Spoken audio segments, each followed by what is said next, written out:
Not only that, he was smashing. I assumed we lost. We hooked again. Yeah, did he do nothing through in the fourth quarter? He got 8 total PRAs and hit right on the number. It was 39.5, and he landed on 39. Listen, when you're I've running had 3 good, hooks in the past 2 days. when you're running good, Yeah. you got to. I'd rather run good in DFS instead of getting $300 for a Prize Picks card to get 100,000. Yeah, but at least there's some consolation on the other side. I guess. Killing 11-1 on Prize Picks lineups the last 12, And it's probably like 15-2 over the past, or 16-2 over the past 18. Because I won 2 before that loss. not bad, man. Now, straight fire. I'm incredible at this. Good morning. Welcome to the Stochastic.com NBA strategy show. 12-game action on a Wednesday. I mean, this is the last, I don't want to say real slate, but you only got 3 tomorrow, and then we're into the break. Yeah. Oh, there's 3 tomorrow. There's no deeper dive tomorrow, I'm guessing. Oh. I suppose so. I suppose It starts late too. I think it's like an 8 o'clock start or 8:30. Probably. Or Oftentimes with those 3-game slates, it is. So yeah, 12 games. That today there's 13, but they took the 1:10 o'clock game off. So we got 12. Yeah. Tomorrow you got 3. Then we're into the break. So glad to have you guys with us. Let's get down to business. And if you don't, Go ahead. If you don't mind, take one single second here. Atone for your sins on a Wednesday morning. Hit that thumbs up, subscribe to the channel, leave a comment down below. As always, whether you're watching after the fact, we try and read and respond. We have thoroughly enjoyed the comments on this strategy show over the past few weeks. I could say that much, be it in chat or in the comment section. They are fun. You guys have made this interesting, if nothing else. And if you ever want to listen in podcast form, we got you covered there. Apple Podcast, Spotify, wherever it is you listen, you guys already know it's out there. What's up? This is actually real. This is real for the show. Now, I do owe you still a tattoo, which we will get done at some point in time in our lives. I will never, ever, ever let that one go. But you and I have consistently now had all-star game you're right, contest challenges against each other. Are you on? If we're on the strategy show tomorrow, I think like we're gonna have to do this at some point, or at least tweet it out over the weekend. 100%. Now we've had thus far we've had the mustache bet. Yep, I lost. We had the Pocky 1-chip challenge. Correct, I lost. We had the tattoo bet. Yep, lost again. All-star game sucks, man. So, no, to be fair, one of those was the Philadelphia 76ers season win total. Oh, yes, it was. Either way. Or it was like road wins or something. I actually think it was home wins. It might have been home wins. That was during the year where they had Al Horford, and it was just a total mess. They were either winning all of their games at home and not on the road, or they were winning all their games on the road and not at home. It was one of those two extremes for sure. It was the year where with Horford, just a failed experiment alongside Embiid. They got swept in the first round of the playoffs. Yep. That's what it was. But all right. So why don't we do this with this tattoo, right? Can we need to settle this for once. Instead of the lip, because apparently no one's willing to do that. If you're asking me if I'm willing to get a real tattoo, the answer is yes. Really? Yeah. Okay. I mean, like, within reason. It's not going to be a face tattoo of your face or something. Damn it. Oh, dude, if you had to get a portrait of me, like on your back. I will get a stupid tattoo because I don't care. All right. And I won't make you do it in a spot that's clear. Like, I'm not going to ask you to do no, it's going to be in a place that's covered. Like I'm not going to ask you to do like lower middle back either. I'm not going to torture you, but I just wouldn't do those. Right. Yeah. But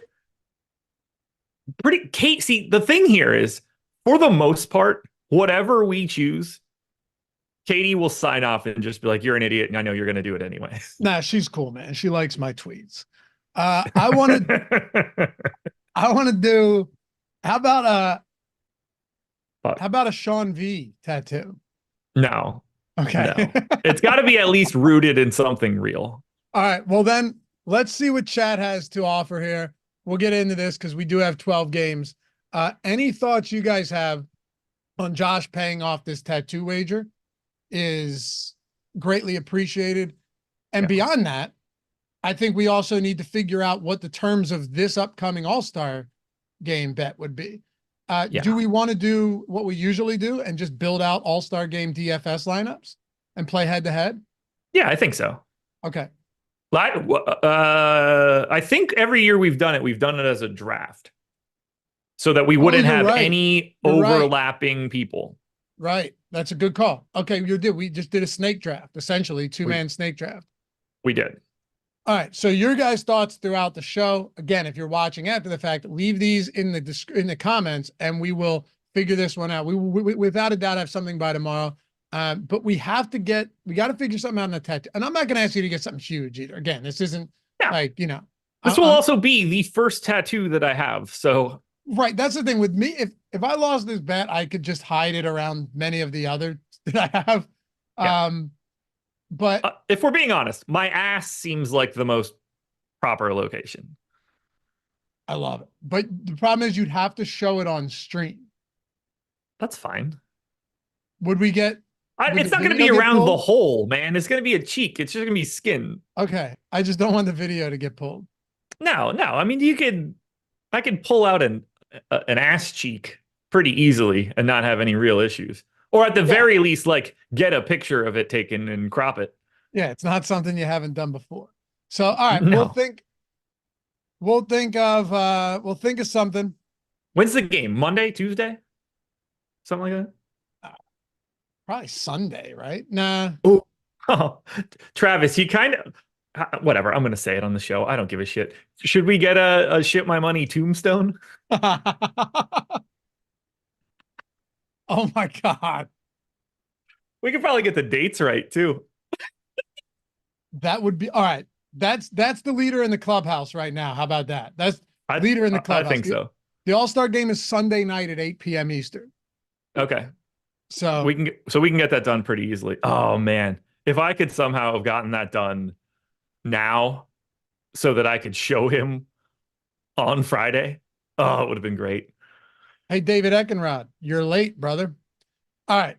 We'll figure this out. I'm going to lean on chat. I'm going to lean on the viewers. I'm going to lean on the comments to help us out. And be serious. Like, if you know that I'm not going to get it, like, just save it. Well, and also same with the terms of the bet. The terms of the bet have to be something that's not like out of, you know what I mean? Let's be fair too. Chat gave us lip tattoo, right? Yeah. Chat gave us that. They also gave us the one chip challenge. So they have a good track record of coming through. But you're right. It can't be out. I have a decent idea, but it's not nearly as entertaining as like tattoos and things. Loser buys the winner some sort of futures ticket. I think that has to be an accompanying piece of something that follows the trend of us doing stuff that isn't exactly comfortable. That's fair. Okay. That's fair. No disagreement. Yeah. All right. Let's do that. Anyway, hey guys, let's talk basketball. Atlanta and Charlotte, 12 games today, 238.5 total. Atlanta 7-point road favorites against the Hornets today. So here's the big thing. And by the way, ownership is updated. Top stacks or Boom Bust tool is updated. The Sims have been updated. We are in business, ready to go for this big slate today. Okongwu and Clint Capella obviously was already out, but Okongwu was playing considerable minutes. You and I talked about this before the show started. Bruno Fernando's center-only eligibility. There's a couple things here. They don't need him out there for a ton of minutes. He hasn't played many minutes. He's been dealing with injuries, as you pointed out before the show. But also, and he's only center eligible. I think I mentioned that. However, this is a spectacular matchup. He's $3,600. Despite playing limited minutes this season, he has been north of a fantasy point per minute guy. 22 minutes for Fernando at 3,600 might be more than enough to have a really strong game here. Yeah, he's a really weird one for today in many ways. He'll be one of the 3 best point per dollar plays on the slate, especially if we get him as the starter. He's a fantasy point per minute guy. He's 3,600. Like, it's going to be tough to overcome that. But he is center only on a slate with 12 games where Nikola Jokic gets to play against Sacramento today with no Jamal Murray, allegedly. AD is on the slate against Utah fantastic spot. Sabonis dropped 80-something yesterday. He's in that matchup against Denver. You've got Şengün on this slate. You've got Miles Turner, no Jalen Smith behind him, or Porzingis back on this slate. There are a ton of center options. So it does there is a bit of an opportunity cost to going to Bruno Fernando. If he hadn't been limited recently, if he had shown any sort of real minutes bump where you were like, all right, we're giving him 27 tonight, then you'd be like, oh shit, like we're not getting away from this guy. Now that said, he's in 94% of my lineups. There's 59% ownership coming in on him right now. He's one of the best plays you're going to find.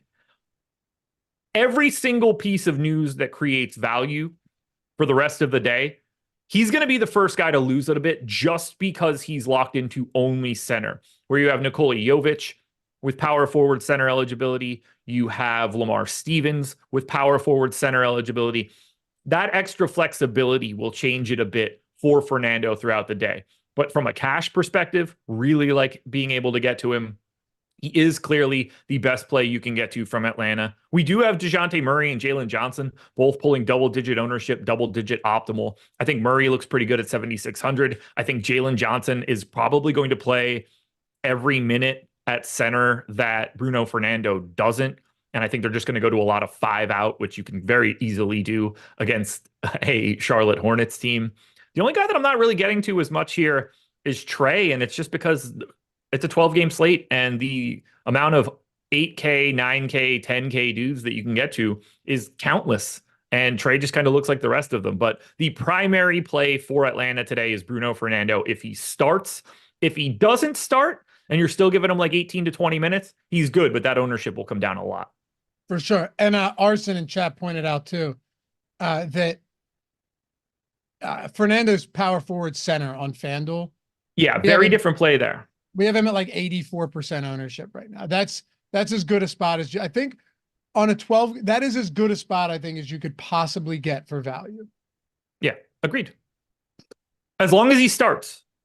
Yeah, certainly. Yeah, if they decide to go Johnson at center, they could just play Bruno Fernando for the same 14 or 16 minutes that they've been playing him at center, and they just go full on 5-out. We got to remember you don't have to play a center any longer.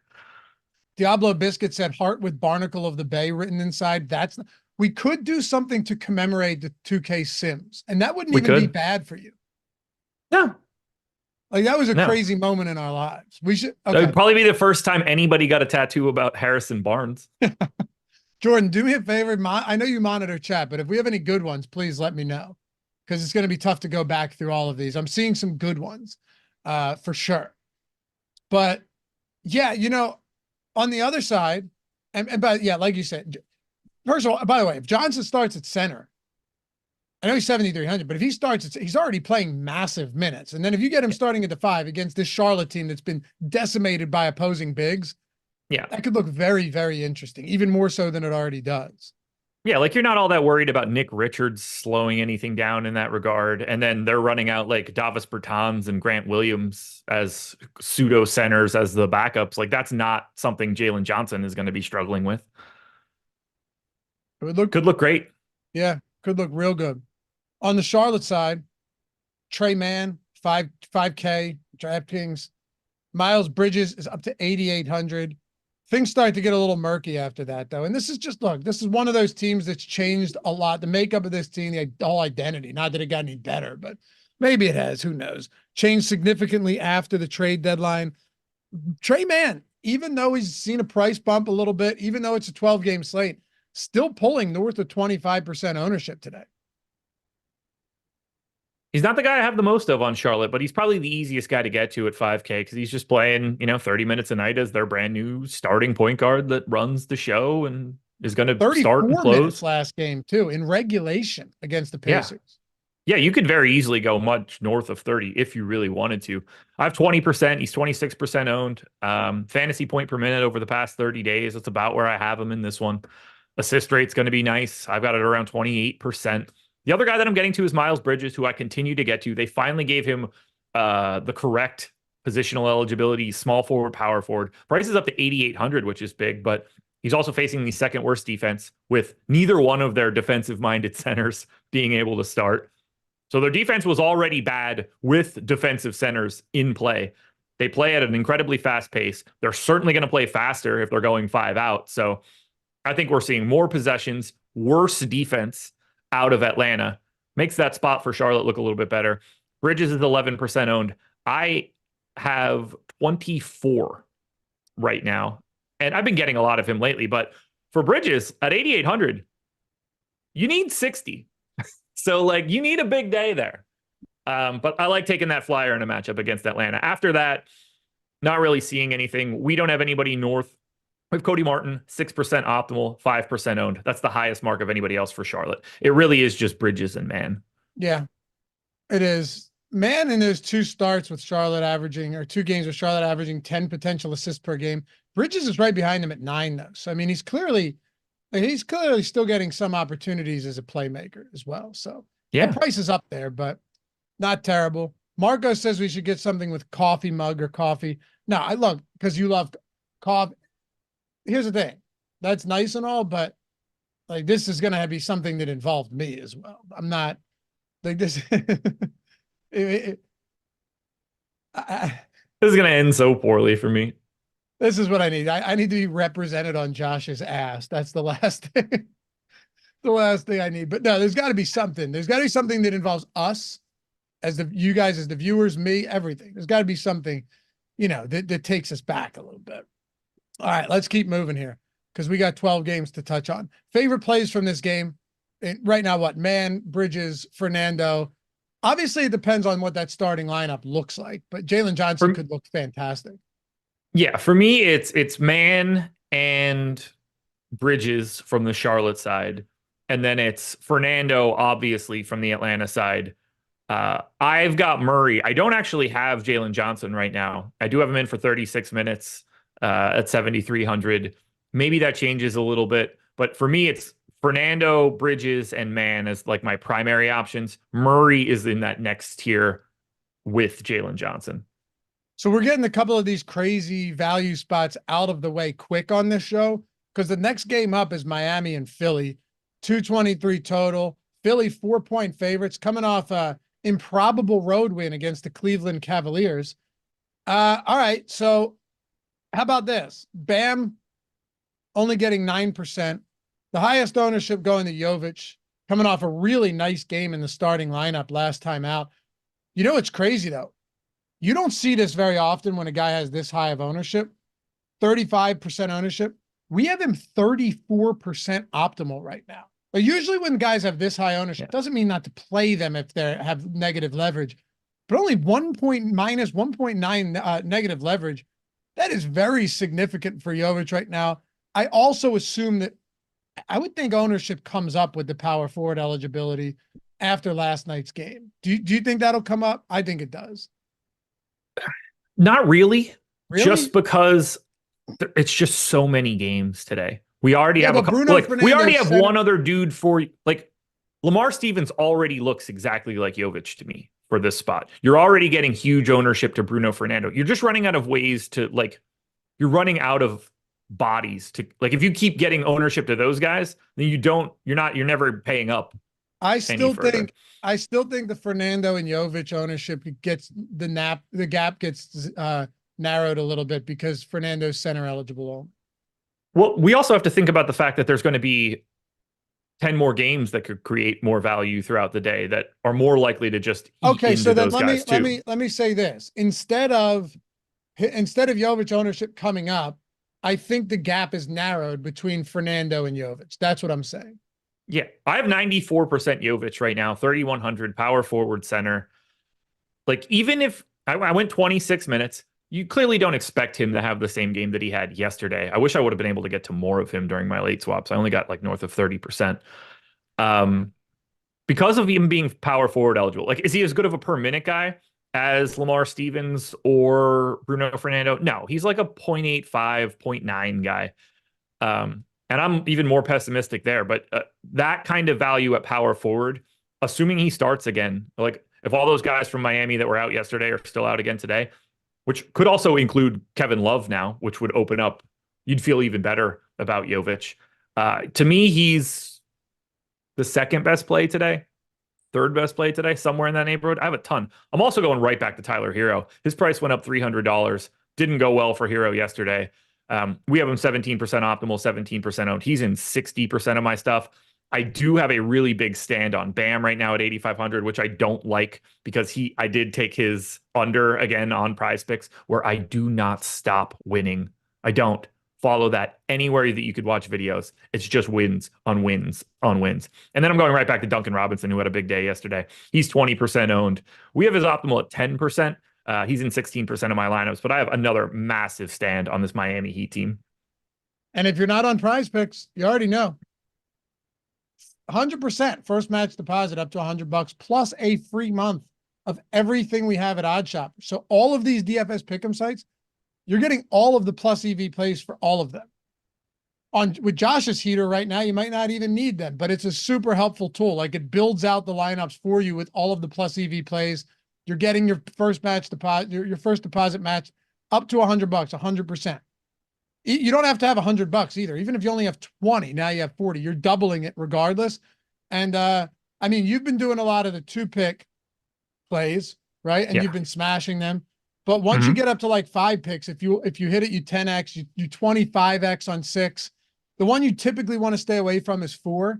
Kind of the most minus EV spot. But aside from that, man, OddsShopper coupled with your heater, which you can find essentially anywhere. I mean, you're on TikTok now even. Look at you, almost 40 years old, jumping on.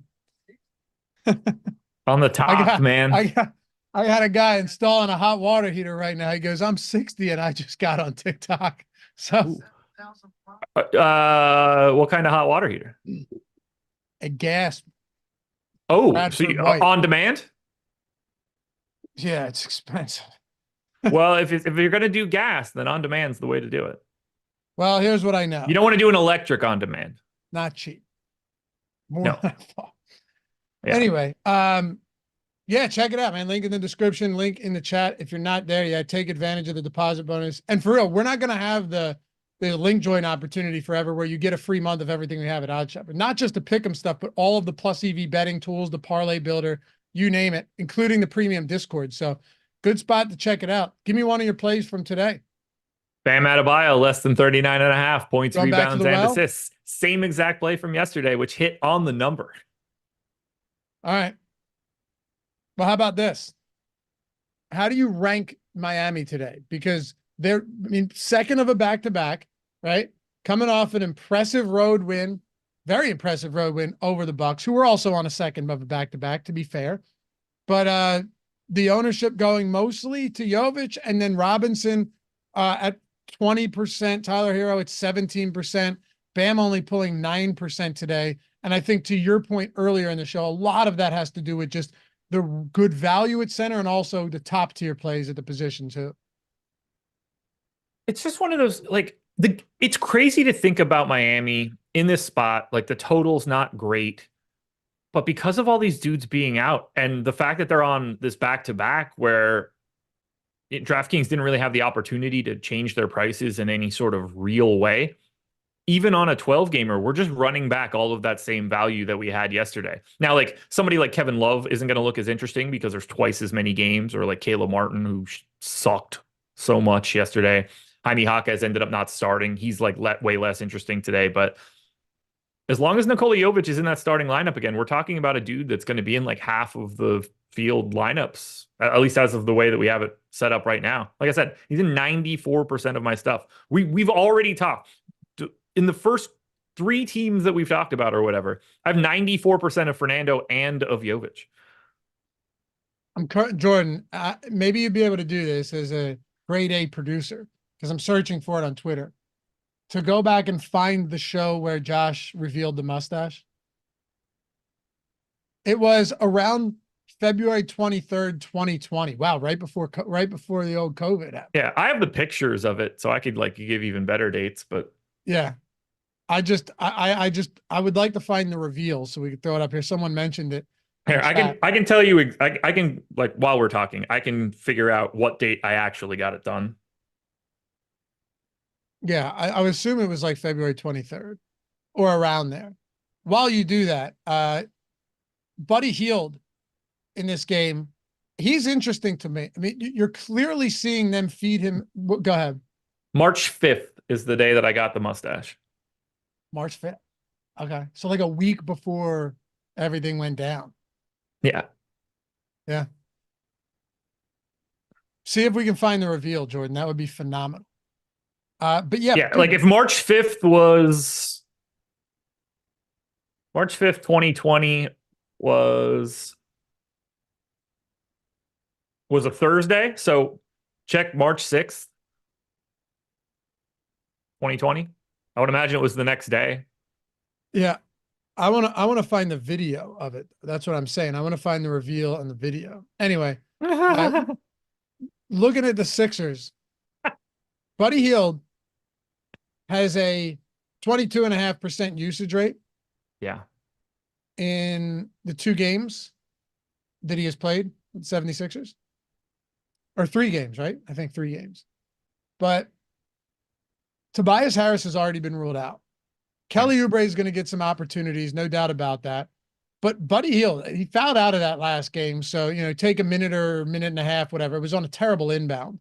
Played 36 minutes last time out. He's playing really big minutes, as a matter of fact. He's 6,300. I know it isn't the best matchup that you're going to find. It's not a high total in this game. What do you make of him, though, with shooting guard, small forward eligibility, just knowing that they're letting him fire? Here's the problem with your Buddy Hields and your Kelly Oubres and stuff today, because they look fine. They're 10% optimal, 10% owned-ish dudes. But when you start getting these massive value plays of Bruno Fernando, and you start getting these massive value plays of Nikola Jovic and Lamar Stevens, it becomes impossible to hash out these like 6K mid-tier dudes that look like good, not great. And that's what we have here. Like, yeah, no problem going to Buddy Hield.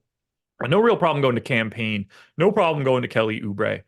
But it's hard to get any sort of volume because you've saved so much salary on those value options. Like my optimal this morning had Jokic and Luka. You don't see that in the mornings ever because we never have enough value to grab $23,000 in salary on 2 different dudes. So it ends up just making this entire mid-tier look like this giant melting pot of all these dudes that look the same. So like I have 15% of Hield, I have 15% of Campaign. I'm a little bit over on Kelly Oubre, but it's hard to say that any of these guys look like any sort of specific priority because there's a million versions of them today. You're right. So you're mostly just around the field on most of these guys is what it looks like. Yeah. Yeah. I will say they look good. Yeah. I'd rather have Payne or Oubre or specifically Hield over Maxey today, though. The 9K on Maxey is still tough to get to. It is. A good spot against Miami, though. Like they have Bam, obviously, but from a defense perspective, like Maxey could look okay here. Yeah. Butler, Richardson, both of them out. Yeah. I would imagine at least. Oh, I don't know if we know that Butler is officially out today. I know he said he was going to be out for a couple games, but he didn't travel. Okay. Yeah. So I think they had a 2-game road trip. They did because they're not playing tomorrow. They're not playing it back to back to back. And he didn't travel. So okay. So he's just done until the break's over. And we know Rozier is out. So I think all of them are actually out for this game. Okay. New York Knicks, Orlando Magic. There's going to be, we say this all the time, but when you get slates like this, it's actually easier to break these down and go quicker than it is with some of these smaller ones because you got to get super granular and dig into the bench. The Knicks are one of those teams. What's the aggregate ownership on them? 3%? Seriously, the Knicks? 3% on the Knicks. Yeah, 3%. Yeah. It's the low mark. The only team that's even close is the other New York team. Brooklyn's at 4%. It's a super slow-paced game. Orlando is playing the second of a back-to-back, but 212 total here. Knicks 3.5-point road dogs. There's not much to get into for this New York side. No, there is not. I mean, are you doing anything? And like, look, on this slate, we're going to have a bunch of these just by default. I don't have a single share of anybody from the Knicks. We only got Jalen Brunson and Josh Hart to 1% owned. The highest optimal rate on the Knicks is Jalen Brunson at 3%. Now, if Hartenstein ends up out, like, can you get enough minutes to go to a Jericho Sims? Probably not on a day like today. So as I'm looking at it, I'd be shocked if I played a Nick. And on the Orlando side, 9% Jonathan Isaac's the highest owned guy we have, and I still think that's too high. I don't. He sucked yesterday. He was terrible. But again, the truth is, when you look at Isaac, that's pretty much what he's. I mean, he was worse than he usually is. Don't get me wrong. And he only played 15 minutes. It's not like you're getting a significant pace up spot here. It's not like he has a huge window for additional playing time, unless you think the second of a back-to-back is going to open things up. But it's not like it's at the point guard position where you have, a Markelle Fultz on a back-to-back. This is like, I don't really see it. I guess I could 9%, whatever. It's not like he's 19%, but still, there's a lot of power forward center eligible value today. It's an overwhelming amount. Like, I didn't get to John Isaac today now, especially he might not even play today. Who the hell knows? Like, sure, he's live to not play on the back-to-back. I didn't put Fultz in either for the back-to-back. I got a couple shares of Cole Anthony. Like, if there's no Fultz, Anthony at 3,700 is certainly a viable value play. He's in 4% of my stuff. Franz is the highest owned guy and optimal guy, right around 8%. I have 4% of him. I mean, the big takeaway here is this is the game with the lowest total on today's slate. Both of these teams lean more towards the defensive side, and both teams have relatively stable prices. It just is a terrible game to get to. Quickly, Marcos said there might be something here, Marcos. You could have the YouTube logo, the tattoo, right? And inside the logo, you have the chip. Now, obviously, you could turn that play button into a Pocky chip, the one chip, right? Yeah. He said, and then the mustache, the pizza roll. I don't want to go crazy, Marcus, because I'm not asking him to get, an 8x8 on his ass cheek. But there's definitely something you could do there, turning the chip into the play button with a mustache. I like the idea. It's not a bad idea. I dig it. No, that's a lot of design, though. Like, we gotta. It wouldn't be that tough, but we could have. Let's have like Brody or one of our guys draw it up for us. Yeah. Chat GPT. Yeah. Oh, that's a good one. All right. We'll do that. See, now we'll get there. The most impressive feat would be Jordan, when we said that, immediately going to Chat GPT and typing this in. I'm already working on the tombstone one. Okay. All right. While I set this up, ask Chat GPT to do that. The play button, the YouTube play That one's going button. to take a while. You got to really design a prompt for that one. Okay. Anyway. Let's talk. Can we move off of? Do you want to talk about anything else for Orlando? Absolutely not. Chicago and Cleveland. Cleveland's a 9-point favorite, 224 total here in Cleveland, by the way. We can start on the Chicago side. Only relevant news here. You've got a questionable Alex Caruso. I assume he plays. He went through shoot around. Wait, no. Didn't he go through shoot around and then was out last game? Yeah, he did not play their most recent game. But he was expected to play. Not that he was probable, but he went through shoot around, didn't play. So I still would think that he plays. Anyway, it's not a great spot for Chicago by any stretch. I guess the only advantage here is a bunch of these guys in the starting lineup are going to get a lot of minutes, but where do we start and end for Chicago? Nowhere. I mean, 4.9% ownership to Nikola Vucevic, 8% optimal. I think you're live to see Drummond a bit more here alongside Vooch, considering this is going up against that Cleveland bigger front court. So don't be surprised to see Drummond get around 24 minutes. Don't really think that's going to unlock anything major for us today.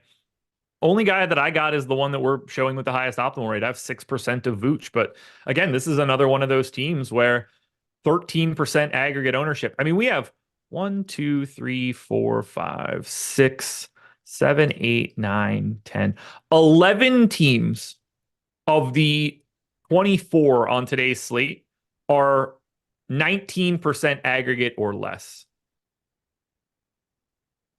Basically, so many of these teams are like, you can play any starter as a last guy in and not worry about it. Vooch, DeRozan, Kobe White, totally fine, totally irrelevant to talk about. Yep. I'm with you. This isn't one of those spots where you have to get insanely cute and try and figure out, like, how do I get over the field on a 1% Kobe White at 7,800? It's just not one of those days. You don't need to do that. Cleveland on the other side. All right. So they've been on an absolute heater outside of that last game, but that doesn't mean anything from a DFS perspective. Mitchell's almost 10K. Mobley 6,900, Darius Garland 6,100, but all of this Cleveland team's healthy. And that creates a bit of a problem when you're already a slower paced team in a low projected total, 223. They're 9-point favorites, but what do you prioritize? I don't think you can prioritize anything from them today. And then to take it a step further, even though Jared Allen's been productive and 7,100 is reasonable, he's center eligible only. And you've got so many good options there today. It looks like the same thing, only just slightly worse than even Chicago looked. 3.4% ownership to Jared Allen, 4.1% optimal to Donovan Mitchell are the two high marks. I don't have a single share of Cleveland. Would I play Garland, Mitchell, Jared Allen? Yeah, sure. Like they're all totally fine. Last dude's in. But again, I don't see a priority here. Chicago is the slowest team in the league. They're an average-ish defense, which isn't all that appealing. This is a game where you just don't get to it at all. I literally don't have a single share of anybody from Cleveland. You actually didn't look that bad with the mustache. It wasn't that bad. It played way more than I thought it would. It wasn't that bad. Jordan just it wasn't great. Don't get me wrong. I don't have it. It was a pretty terrible face. You clearly could have pulled off like a state trooper. Like that. That was a statey look for sure. That would I would be the most corrupt cop ever. You look like Wayne Jenkins. You look like someone straight out of Super Troopers. That's fair. Yeah. I mean, that would have been the kind of cop that I would have been. Yeah. or like I said, or Wayne Jenkins, just and by the way, I'm incredibly corrupt. By the way, I'm referring to Farva. I mean, any one of them's fine with me. No, I'm waiting for the reveal. I have the video pulled up with Jordan. So it was the next day. That's good. Someone asked about KJ Martin from Philly. That's just tough, man. Like he was fine last game, but that's not the best value option out there at all. There's just so much good power forward center options that is a tough one to get to. Now, he's such a bad per minute dude. He's like a 0.65, 0.7 guy. Yeah, you're going to need 30 plus minutes for him to feel good about it. And even to feel okay about it even. Yes. And even with Harrison and Embiid out, there's still Maxey. They have Buddy Hield now. They have Kelly Oubre. Like there's guys that are going to demand the ball. On the Indy side, Halliburton's up. I knew this was going to happen. Actually, wait, how much did his price come up? Only $300. 34 plus minutes last game though, Josh. The minutes were there. They were there. He's getting virtually no ownership. This game has a 245 total. The Toronto Raptors continue to be terrible. I mean, we're talking about a Raptors team that last time out, Scotty Barnes and all, against the San Antonio Spurs at home, lost by 23 points. This is a bad Toronto team right now. All I'm saying is I understand why Indy isn't getting ownership, but this is a bad Toronto team right now. I know Halliburton's questionable, but he's coming off a 34-minute game. He did not produce well in a good matchup against Charlotte, but that's an outlier, surely. Toronto's been bad.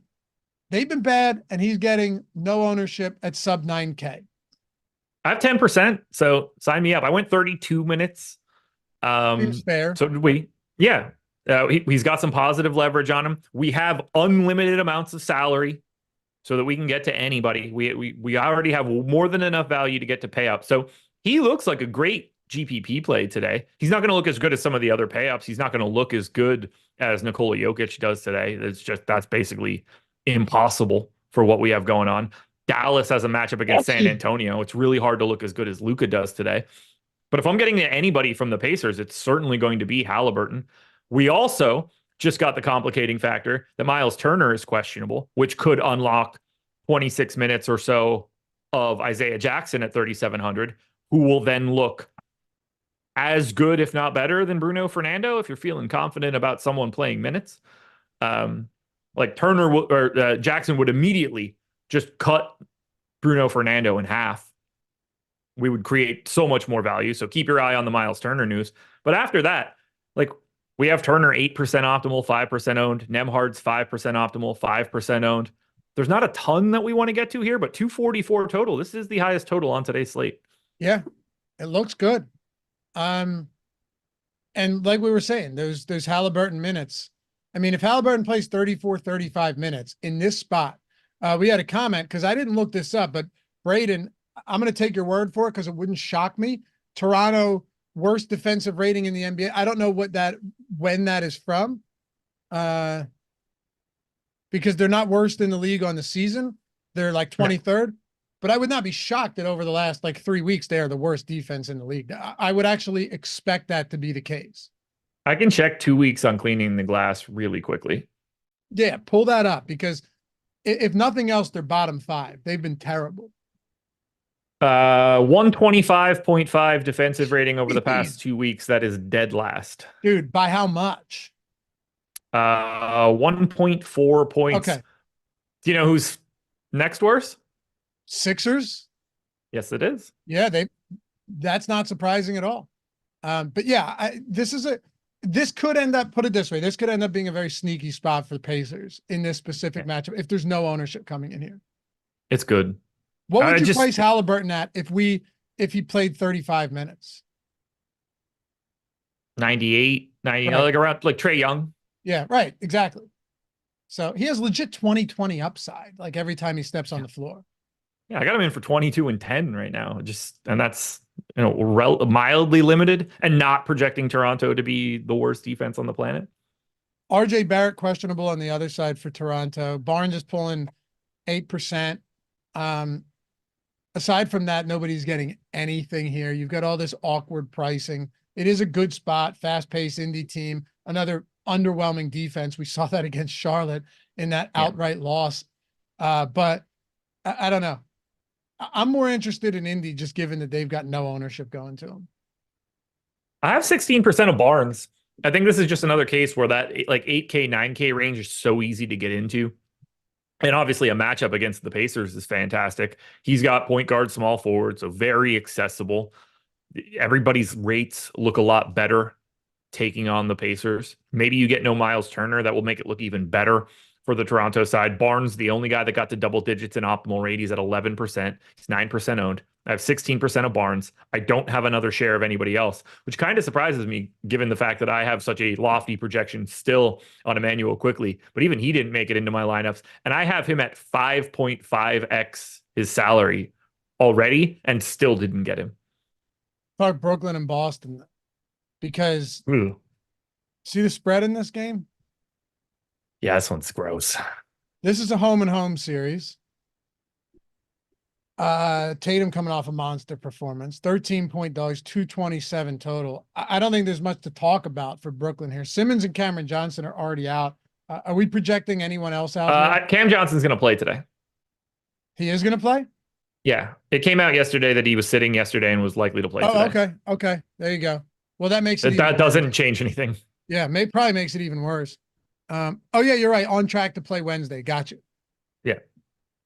No ownership going here. 13-point road dogs. Last game before the All-Star break. Everything just looks kind of ugly on this side. 1% ownership to Bridges, 1% ownership to Schroeder. Highest optimal is Bridges at 3.5, Schroeder at 3.5. I don't have a single share from Brooklyn. As I mentioned before, this team, along with the Knicks, are the two lowest owned teams. The only teams in single-digit aggregate ownership. What about Boston? You'd be surprised. Yeah, you'd be surprised to know that playing Boston on the road, not great. Yeah, on the second of a back-to-back, no less. Yeah. Granted, both of them are, but yeah. So, I mean, no Al Horford today, right? No, you're going to get, I think you'll get Porzingis back. Yes. Yeah. But if he's not, now if he's not back, then you're just adding Luke Cornett to the list of Bruno Fernandos and potentially Isaiah Jacksons and like more of these 3K idiots. But I have Porzingis in.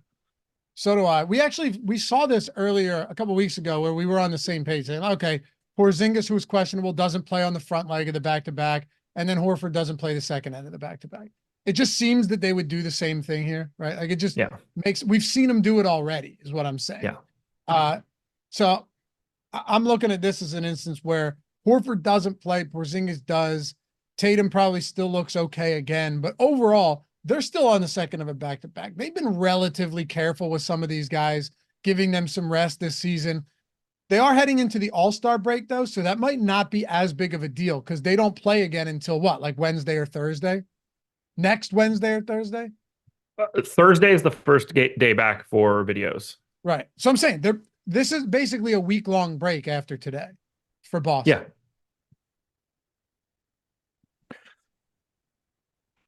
Only guy that I really like is Tatum. He's the only guy that I'm getting any sort of love from. I've got 18%. Again, just very easy to get to this 9K range. He looks like the best option. If Porzingis happens to be out again, it'll look better and you can get to Drew or Brown or White. But 10% optimal, 10% owned for Tatum. I have 18%. Doesn't get much easier than paying up for him against Brooklyn. Anything else here, or we move it forward? No, I don't have anything else here.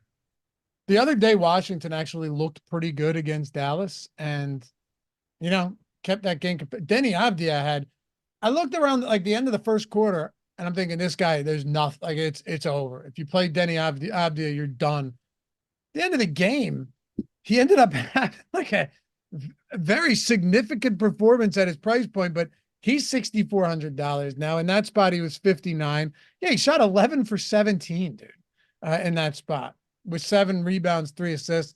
6,400 though against the Pels. 235.5 total isn't bad, but they're 12-point dogs. Washington, one of those teams that just isn't going to look good, and a lot of that is pricing here. 5% ownership to Tyus Jones is the highest mark. 5% optimal to Tyus Jones is the highest mark. You've got a Washington team going up against a top 10 defense in the Pels. They're 29th in pace. This is about as big of a pace down spot as you can find for the Wizards. If I was going to get to anything, it would probably be Kyle Kuzma, but there's no shortage of power forward center options that we can get to. And most of them look like better values than him. This is another team. I don't have a single lineup with a Washington Wizard. All right. Well, let's flip to the other side because these 12-game slates are so weird. We could spend an hour and a half on 6 games and then you get to 12 games and there's just a lot of spots that are entirely underwhelming. Zion's questionable. Assume he plays. It is a really good spot at home. They're huge favorites. Is there blowout risk here? Sure, there's blowout risk, but there's blowout risks in a lot of these games heading into, the break. How much Zion power forward only are you getting to? How much Brandon Ingram are you getting to here? Not as much as I would like to, because clearly a matchup against the Wizards is as good as it gets. For everything that I just said about the Pelicans and being slow, they gained 4.7 possessions over their average by facing Washington today. That's like a free fantasy point and a half to 2 fantasy points for some of these dudes. That's for nothing other than just being like, they play the Wizards and that's what you get. 16% ownership coming into BI. 9% optimal. So we have some pretty sizable negative leverage there. I have 10%. He does grade out really well at 8,100. You get that guard forward eligibility. Similar story for Zion, 16% owned, a little bit more optimal at 11%. I have 12% of him. So I am in double digits of ownership to BI and to Zion. And I'm very happy to be there. Now, obviously, if you get Zion out, you're bumping up Ingram and McCollum and Herb Jones and feeling a little bit better. Maybe you're willing to take a shot on a Larry Nance or something at that point. Herb Jones's minutes have also been up quite a bit over the past few games, where he was like really sitting in that 27 range for a while, been up over 30 for the past couple, especially now with Dyson Daniels out for the rest of the year with that torn meniscus. I like him as a $4,700 small forward, power forward, but like he's sort of in no man's land for value today because he's not all the way at the bottom with this broken price tag. He's just like a good point per dollar play.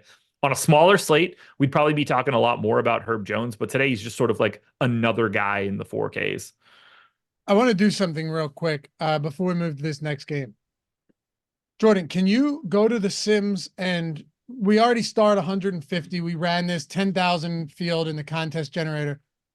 Can we pull up the top, the highest Simmed ROI lineups? I just want to, because Josh, you mentioned it earlier too, like a lot of stars and scrubs lineups that we're going to be seeing here without question, right? Like that's just going to happen. It's going to make it more difficult to get to some of the mid-range, which is why I was a little surprised to see Zion at 7,600, 16% owned, but given the matchup, it does make some sense. I just want to see what some of these lineups are looking like and if we are pulling a lot of just top tier options. It looks like, okay, look, there you go. The first one though is not. It's Jokic, and then Bridges is in there. Obviously, a lot of these are lineups that are going to be highly leveraged. But then the second one has Luka, Jaren Jackson, and Bam. Third one has, I'm just trying to see what expensive guys are in there, right? Doncic. Oh, there you go. Okay, third one down. Doncic and Jokic. I don't know if you can see the screen here, Josh, but if not, I'll read it off to you, or you can pull it up in the Zoom channel as well. So I got it's it here. Trey Mann, Hero, Duncan Robinson, Jovic. That's 3 Miami right there, which makes sense. Yeah. Bruno Fernando, Doncic, Lamar Stevens, and Jokic. So Jovic is super cheap. Fernando, Stevens. We have 3 true punts and then a $4,400 Duncan Robinson. Seems a lot like what I've got going on my end. That's for sure. I'm trying to get a little bit closer of a look here. Maybe I'm looking at, all I see are the lineups. Yeah, that's what I was trying to do. I just wanted to see what like scrubs type quality lineups we were getting. I mean, I could sort of just say what I'm getting because, and it's going to match. I have a ton of Jokic. I've got a really big stand on Luka. So 40% Jokic, 24% Luka. That's at 11-3 for Jokic and 12-1 for Luka Doncic. And I'm still getting to a little bit of AD. I'm 2xing Jason Tatum. I'm 2xing Halliburton, Kyrie, 2xing Miles Bridges. These guys are all 8,800 plus. There's just so much value that you can very easily pick 2 or 3 guys like north of 8,500 and have very little issue piecing that lineup together. Yeah, because if you pull 3, like say you even wanted to try a Halliburton, you think it's possible Halliburton with Jokic and Doncic, and then you just ultimately sub out the Tyler Hero type guys for another discounted punt? I think you could probably get there. That might be a little much just because of Luka. Like maybe if Jokic was AD and you grab that extra $1,200 back, that would like open it up a little bit more. I think if you have Luka and Jokic, you're gonna have a hard time getting a third without any like we're gonna need to find some like really good forward value. Yeah, like small forward. I'm actually trying it right now. I think it's actually so who are our favorite options here? We can go our cheap options. We can go Stevens, Jovic, Robinson, Fernando. It is doable. The problem is that lineup's going to be that type of build is going to be so popular. But not that's the problem. You start funneling yourself into the same thing as everybody else. If you're grabbing those first 2 pay-ups, then you're definitely grabbing the main pay downs. Exactly. That's exactly, yeah, right.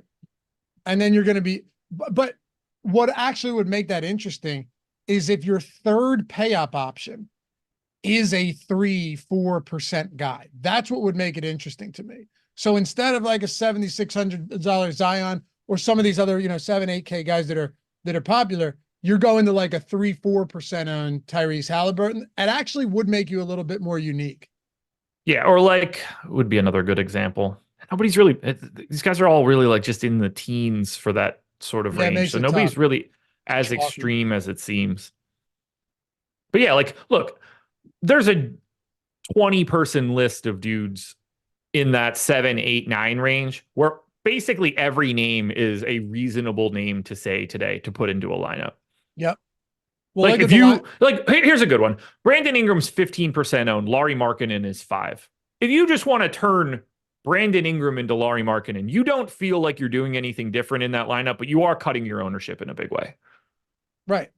Yeah, in a very big way. Markkanen's just low owned every single time he plays. All right. And that's against the Lakers now. No LeBron. Like that's a pretty good spot for Markkanen. We talked about some of these mid-range guys being difficult to get to. Amin Thompson for Houston. If we move to this Memphis and Rockets game, Memphis 2.5 point dog, 218.5 total. So very low total, but Amin Thompson, point guard, shooting guard with Fred VanVleet out. He's 23% owned, but boy, dude's playing big minutes recently. He hasn't exactly been getting up a ton of shots at all. I mean, from a usage perspective, he's been pretty quiet, really actually very quiet, but the rebounding and the peripherals on this guy have been pretty solid. 25% is, I'll be honest, 23%, sorry, is higher than I thought it would be for a 12 gamer. And it won't be anywhere remotely close to that as we go on. 7% optimal, 23% owned, negative 16% leverage. That sticks out like a sore thumb of something that is obviously coming down a little bit throughout the day. Because if he's 23% owned, you can run away from that as fast as you want on a 12 gamer. He's just, there's nothing has happened for Houston to make him pull away like that at this point. Maybe in the first game with Van Vliet out, but not at the, like, he looks good and he's been playing really well, but that's a little bit too juiced. I'm a bigger believer in the optimal rate that we have for him. I think Jabari Smith is probably the more interesting option for me from Houston. 5,800 power forward only. We have him with the highest optimal rate, basically by close to double of Amin Thompson. He's also pulling 10% ownership. That's the guy that I'm getting to as much as Thompson. Like, I have 10% Amin Thompson, but that is well below the field number right now. Could actually be heavier on him if that number comes down to like 12%. Then I might actually get to the 20 that we're showing. Dylan Brooks is okay at 4,900 still with no Fred VanVleet around. Like, Aaron Holiday is a value option, but basically, to me, unplayable on a day like today, just because of where we have the rest of this value. So if you're looking at it, I think Amin Thompson and Jabari Smith are the two guys you look at. And then, by all means, play an Alperen Şengün lineup against Memphis. What about on the Memphis side? Scottie Pippen Jr.'s out. Derrick Rose, Zaire Williams, questionable. But Lamar Stevens getting a lot of ownership, 27%, 3,300 power forward, center. Everything profiles pretty nicely for him. Not the best per minute guy, but he's not the worst. Jaren Jackson is the only real basketball player on the team. So he's another one. There's another one for you. 8,100 getting 13% in that range. Yeah. So Lamar Stevens, I think he's just their new David Roddy.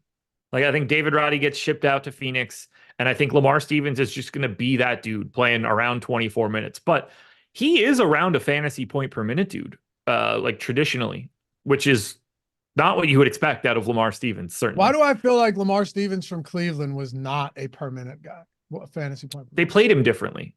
Yeah, they've like moved him down the positional spectrum now.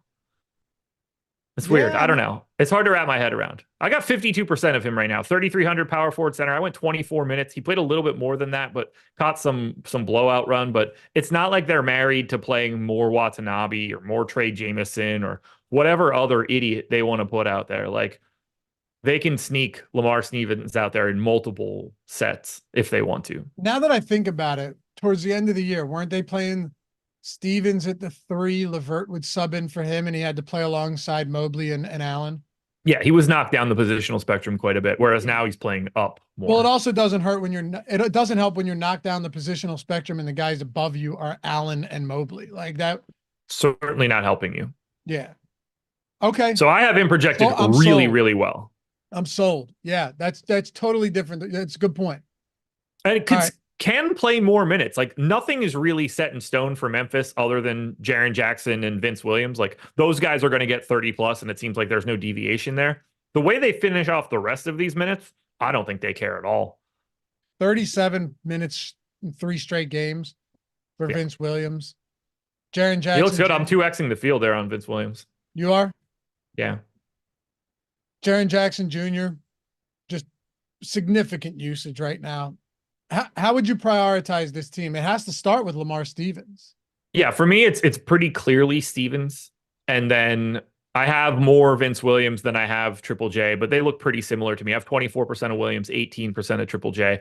I would not be going to anybody else. I think you can work Santi Aldama in at 5,500, but nothing too crazy there. And like, the thing for Lamar Stevens is you can give him 22 minutes if you're not feeling super rosy about him. That's still going to project really well as a $3,300 power forward center. It's just value. You can't, by being able to play your Lamar Stevens and your Nikola Jovic's get you Nikola Jokic and Luka Doncic. That's your trade-off. Yep. You're right. And look, if you're playing value, cheap value, there's no other position you'd want it at than guys that can play in the front court. I mean, give me that over a 3K shooting guard or small forward any day of the week. It's just obvious. Spurs are 11-point dogs. against Dallas, 241.5 total. So actually one of the higher totals on the slate. No ownership going to most of this team outside of Devin Vassell at 12%. He has significant negative leverage, only 6% optimal. But Victor Wembanyama coming off just a ridiculous, preposterously good game. It's not just that he had 27, 14, and 5 with 10 blocks and 2 steals and 78 DK points. Dude, he did it in 29 minutes. It's 29 minutes. You ready for he is already in my model the 5th best per minute dude in the league. That's crazy. And is 2 good games away from passing Giannis. It's just the limitations on playing time. Yeah. Jokic, Embiid, Doncic, Giannis, Victor Wembanyama. That is my top 5 on a fantasy point per minute rate. As just like baseline rates. Well, and then if you were to take Embiid out of it because he's not here right now, you've got him top 4. Yeah. It's crazy. And could easily be 3. Like he is 2 or 3 hot games and like a rough game or 2 of Giannis from like just incrementally crossing him. You know, he played 29 minutes last game and didn't play the final 6 minutes. Yeah. In a blowout. I don't think he's ever going to get 32. I mean, and the other thing is they were up huge in the third quarter. That might have just been one of those things like, all right, let's make sure this game is completely out of reach. And he got additional minutes because they knew he wasn't going to close. Do you know what I'm saying? Like, yeah. I don't know. That's the only issue. He's getting no ownership, but he's just remarkably good. He really, really is. No, I don't have him here today. It's hard. At 9,200. Yeah. It's really you've got Jokic on this slate against Sacramento. It just becomes really difficult. Or Luka on the opposite side of this game. There are just better ways to pay up for what I think is a higher upside, kind of. Vassell is the only guy that I'm getting to here. We have him 12% owned. Now, we have pretty sizable negative leverage. I have 12% of Vassell. Just point guard, shooting guard, 6,600. Fits pretty well in this mid-tier. Dallas's defense, not very good. Fast-paced game. 3rd in pace San Antonio against 5th in pace Dallas. This is going to be a bit of a track meet. I'm surprised the total isn't higher. Rob H., how to read into the stand? Oh, how to read in the standard deviation with boom bust. He had a comma there. It threw me off. Is that something you're using, standard deviation? Or are you mostly looking at ownership, optimal rate, leverage, and that stuff? How are you using the boom bust tool? I mean, it can play a role in, understanding the variability of an individual player's performance. It's not something that I look at in any way. The Sims tool for me or the lineup generator is handling all of that information. So it is, to me, fully ignored. Yeah. It's taken into account in the boom rate or the bust rate. So you're getting sort of the outputs for it. If you're setting your own randomness for any sort of lineup generation, like standard deviation can help you out a little bit there, but not something that I'm really paying attention to in terms of what I'm building. It's a great tool to use, a great tool to look at. But as you pointed out, the lineup generator and the Sims already account for all of this for you, right? Like the both of them are accounting for all of this stuff. So when you look at our data on the site, like all of that data is used in the Sims tool and the lineup generator. It just means that you don't actually have to do any of the legwork to get those good lineups. Yep. You're just hitting a couple of buttons, Yeah. I don't want to oversimplify it, but it is simple. Like it's not even, I couldn't tell you the last time I looked at it. Yeah. I just used the lineup simulator. It makes it a lot easier for me. And also now you can set exposure caps on the lineup simulator too. Like if you want to, you don't want to go crazy with it, but you can do that. You have the ROI boost and everything. So depending on how you're feeling about certain guys, you made a point about Halliburton just the other day. Like if I wanted, which I did boost him, you want to boost Halliburton, you're not getting new lineups generated. It's just giving you the lineups already generated with an ROI boost to Halliburton, and then it's filtering them differently to make more of the Halliburton lineups show up. So they're already positive ROI lineups. They're already lineups that rank pretty high up in everything. So yeah. Anything on Dallas that you want to talk about here? Obviously, Luka Doncic. Luka Doncic against the Spurs. We've got him. Not a lot of ownership coming in on that right now. Same with Kyrie at 6%. I've got 25 of Luka, 14 of Kyrie. I have Luka projected like 4 points higher than we do right now, too. I think he just carves the San Antonio team up. 30 something percent usage, 40 something percent assist rate, basically projected for a triple double, which actually I want to check it. What are Luka Doncic's triple double odds today? You want to take a guess? Luka Doncic triple double odds? Yeah. Plus 185. That sounds about right. What is it, Jordan? 210 on FanDuel, at least. Okay. So, yes, I mean, I'm not good shout. Not super far. When you have a day where Luka gets to face a bottom 10 defense, a top 5 pace team, there's 12 games on the slate, and he's priced in a way that doesn't matter at all for today. We have so much value at 11 o'clock in the morning. That says nothing for whatever value gets created for the rest of the day. It will not be hard to play Luka in one of the better spots you can find. So I will happily do that, considering he's one of the best players on the planet. What about Kyrie? I like him here. 8,900 point guard, shooting guard. He gets the same sort of benefits that Luka's getting in a great matchup here against San Antonio. Now you don't get to the same sort of extremes because it's way busier around 8,900 than it is for Luka at the absolute tippy top of the price tier. But I like getting to him. I mean, these guys are both sub 10%. Getting to Kyrie on a day like today against San Antonio, no reason he can't be the one that goes out and cooks, drops 60 fantasy points, and he becomes the guy you need. Love the upside of both guys because of this matchup. Sacramento on the road in Denver. On the other side of that, obviously, Jamal Murray, KCP, both of whom are doubtful. Sabonis coming off an absolutely monstrous triple-double. Just monster triple-double yesterday. Now you're going... So, I mean, look, Josh, back-to-back 2 road games in Denver. I'm not saying that means you ignore them, right? They're 5-point dogs. Murray's out, and it's a close spread. But man, what a tough way to close this out before the All-Star break. Back-to-back road game, high-scoring game, tough spot, lost by 5 to Phoenix. Now you've got a 24-hour turnaround to play in the altitude against Nikola Jokic and the Nuggets. This feels like a spot where if it wasn't for what seems like Murray and KCP being out, Denver would have kicked the shit out of the Kings tonight because this is just a horrific spot to roll into. Yeah, like it's the nut low for a back-to-back. The only thing that would make this worse is if Sacramento wasn't close to Denver. Sure. Like if Sacramento's location was Boston and then they had to go all the way to Denver for this one, like you have that, like, you can get from Sacramento to Denver. They were in Phoenix yesterday, so even closer. Same principle though. You're exactly yeah. Pretty easy flight. West in Coast. Comparison. Yeah. So that's the only saving grace here. I'm not going to tell anybody to not play Sabonis because he just went out there and smushed. I have an extra fantasy point on top of us. I don't have a single share of anybody from the Kings. This is a dreadful spot. Absolutely dreadful. Fox finally had a bit of a coming out party yesterday. Keegan Murray didn't, which was the guy that I actually got to.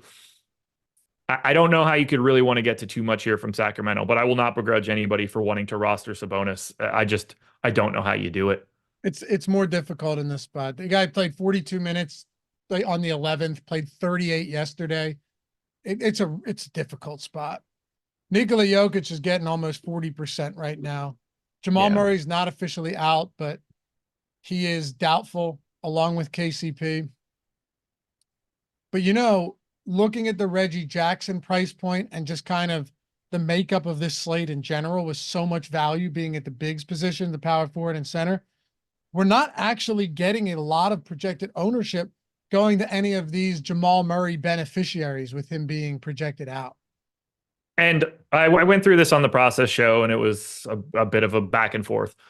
Michael Malone said yesterday he expects Jamal Murray and KCP to be doubtful for today, and they are unlikely to play, is how it got reported. They are both on the injury report as questionable. So Take that for what it's worth. I didn't want to take them out because I don't normally take out questionable guys. But if they're going to say that, I'm just going to assume they're going to put these dudes on ice and like just get to the break because it's Denver and they've got bigger fish to fry at the end of the season. So if they're out, you want to get to what I think is the best play on today's slate, Nikola Jokic. And it's the reason that all of those power forward center guys start to look better than Bruno Fernando as we get more value, because you can use them at power forward and still pay up for Nikola Jokic with no Jamal Murray. He's 39% owned. I have 40. We do have him with negative leverage, but he's still 25% optimal. I have him at 1.9 fantasy points per minute in this spot against Sacramento, because Sacramento's defense sucks. That's what happens when Domantas Sabonis is the center, and they play at a relatively fast pace, whereas Denver does not. They grind everything to a halt. This is an incredible spot for Nikola Jokic. Give me everything. That said, I thought that like Reggie Jackson would end up looking like a great play. He's 5,700 already. You can't squeeze anything out of that. Only other guy that I think is like mildly interesting is MPJ, and he's like a 5%er. The problem, Reggie Jackson's almost 6K. Yeah. I was like, oh, Reggie Jackson's going to be a hell of a value. Nope. Irrelevant. No, maybe on another slate he could have been. Probably would have been in some instance, but not here. Like $5,700 Reggie Jackson, or just find the other $3,300 guys that are out there, you know? What? Yeah, like, I mean, Reggie Jackson needs 43 fantasy points for you to be like, all right, made the right choice. Yeah. Yeah, and he's also still playing alongside Nikola Jokic. Yeah, not like, you know, obviously great for just giving him the ball, but yeah, Nikola Jokic is going to run everything that happens. I have him in today for a 30% usage rate and a 49% assist rate. At center. Even if you want to tell me like, yo, you're a little high on that one, call it 45%. I was going to say, right. Oh, okay. So now the center only has a 44% assist rate. Yeah. Come on. Along with a 20% rebounding rate. Insane. What's his? I don't think we actually have any props or anything on Denver yet. If we had a triple-double prop, I think it would be minus. I think it would be minus money. We don't have any player props or anything yet for Jokic. I think it'd be like plus 120. I think it might be even. The assist piece is going to be real close to 10. Rebounds and points. It will. Clear. Put it this, we can agree it won't be big plus money. It usually never is. No, it'll be a thinner line than Lucas. Yeah. Detroit and Phoenix. Pistons 13. God, we have some big spreads in this slate, huh? 13, 11, 12, 13, 9. Yeah. Some significant stuff going on here. The Pistons and the Phoenix Suns. Jordan pulled the lineup generator up too, as well, by the way. And nice. Just to see what type of boom bust we were getting. Or, I'm sorry, stars and scrubs. We have some Jalen Johnson I was seeing.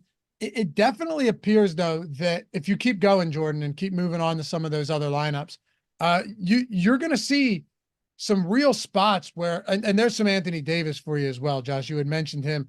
Isaiah Jackson in there. Are we projecting Turner out? No, we can't be, right? No. I don't know. Either way, best entry tool that you're finding in the that projection for Isaiah Jackson looks right. 19 fantasy points is 2% owned. Like, yeah. I get it. You can save the ones you want, discard the ones you don't want. All of the lineups you're getting, because we're already discarding. We're creating like 100,000 lineups, discarding 99+% of them, only serving you up the top 1% of lineups. So whatever you make, it's going to be a plus EV lineup going into these contests. After that, it is what it is. It's basketball, but people have been crushing with the lineup generator, man. You can make late swaps. You can you can make swaps. You can lock players in. And then once you're done, you can see all of your exposures to everybody. And if you scroll down, Jordan, so that everyone can see it, you already are, you can see the optimal projection, right? You can see how contrarian or chalky every lineup is. And then you're just looking for that balance, that smooth balance where it's like, this projects really well. It's also not crazy chalk. And then you start building lineups from there. Oh, I see some Halliburton. I see a bunch of Halliburton in there. Your boy popping up. All right. Maybe I'll run the lineup generator tonight. But yeah, if you want to check it out, links in the description for that. You can try it out for a week. I think you'll love it. It's in chat too, as well. The Sims is down there for a week or a month. All access to. We have like a million different ways to do it, depending on what your what your budget looks like, how serious you are about any of this. And if you ever have any questions, my DMs are open at Laffy_D on Twitter. All right. So where are we at? Detroit, big dogs today, second of a back-to-back for them. Do we have any of these guys sitting? For Detroit? Yeah. Do you think? You think I don't think so. Second of a back-to-back, no problem? I do. I mean, they're a pretty underwhelming team today, though.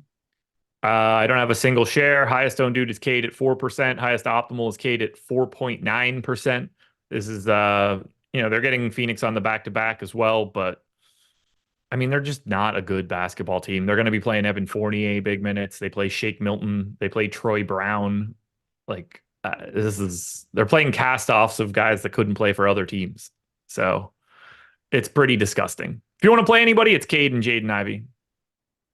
What about Phoenix? Bradley Beal only played 4 minutes last night before leaving. He's already out. We know he's not going to play.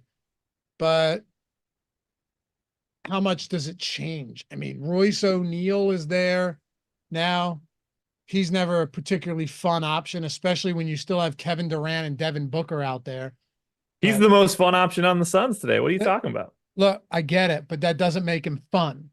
No, he doesn't. No, it doesn't. Like, it's still Royce O'Neal, man. Look, it is. Royce O'Neal, you're just going to have to hope that he stumbles into some rebounds and a few peripherals and knocks down all of his spot-up 3 attempts, which who knows how many he's going to get. If he doesn't, he's finishing with 12 fantasy points.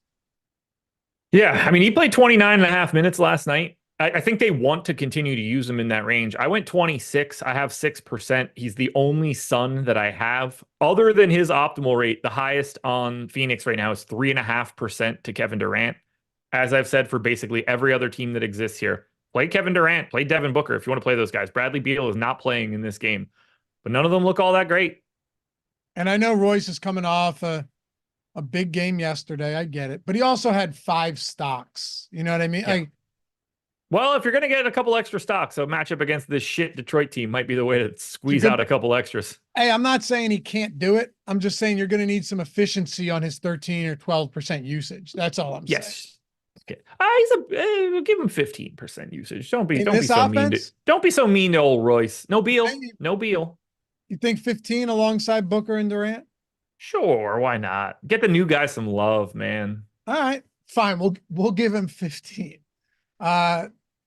Ready to wrap this up? Lakers and Jazz. By the way, Detroit, second highest turnover rate in the league. Well, that helps. It does. Yes. Lakers, Jazz. Who's the highest? The Utah Jazz, which I would not have expected. But they did have Keontae George running it for a while, and that dude was coughing that shit up like crazy. So he's also a fantastic play today, which we're about to get to. Yes, we are. But first, LeBron said he's not playing today. So, yeah. Anthony Davis, center only, but still, Anthony Davis against Utah. You made a good point the other week. Utah has been better at home. There's no denying that. They've certainly been better defensively at home, but this is still a 240.5 total game, 5.5 point spread. How much Anthony Davis are you getting to? 8%, and we have him projected for 15% ownership. He's also the biggest negative leverage dude on the Lakers for today. Certainly looks a lot better, and I could see me bumping his projection a little bit more. We didn't have any props when I first started off today to make sure, like I went through all rates and everything, but I'll take a bigger dive into this slate around 3:00. But he looks good. The problem is that he doesn't look anywhere near as good as Nikola Jokic playing without Jamal Murray against the Sacramento Kings. Like, that's really the comp. He has competition in his salary tier with a guy that, to me, is unquestionably a better option. And that's where, like, you're obviously paying an extra 1,000 and whatever about more usage for Jokic, like triple the assist rate, the same exact rebounding rate. Like, you can only make up so much by blocking shots. So I like getting to AD. Very, very justified. I have a little bit of D'Angelo Russell. I think you can talk yourself into some Rui Hachimura, although he's only like a 0.8 fantasy point per minute guy, so it doesn't go too crazy there. We saw massive minutes out of Spencer Dinwiddie. 31 minutes last night. I didn't see that coming, man. I was listening to Zach Lowe's podcast. He's pretty bullish on Dinwiddie here because even in all of the really like bad data that was coming out for Dinwiddie. As a pick and roll ball handler, he has been exceptional this year, or at the very least, still very, very good. And if you start seeing that coming out here with the Lakers, maybe he can still do that and get himself to the rim. That said, you're not playing Spencer Dinwiddie here. I think you're really focusing most on AD and maybe a little bit of D'Angelo Russell. All right. Fair enough. He played 18 minutes alongside Russell last night. Yeah. It's a lot. That's more than I thought. I just don't think they have a choice right now. No, they don't. They don't. Especially with Max Christie out right now. Like they don't have, they're running low on guards. And you're right. You're not playing him regardless. So it doesn't really make much of a difference, but be interesting to see him with Russell out at some point. Like, does Dinwiddie just come in and actually produce, play 37 minutes as a starter? I think he's live to start closing over Russell in game. Because he's just going to be a little bit better of a defender. And if he can do the things that they need him to do, that they will prioritize that. Close it out. Keontae George, 36% at point guard. Yeah. Aside from that, Utah doesn't look quite as good. Kessler, 9%. Clarkson, 6.5%. Put a bow on this one. We have to start with George and then probably finish mostly with him outside of maybe some low-owned Lauri Markkanen.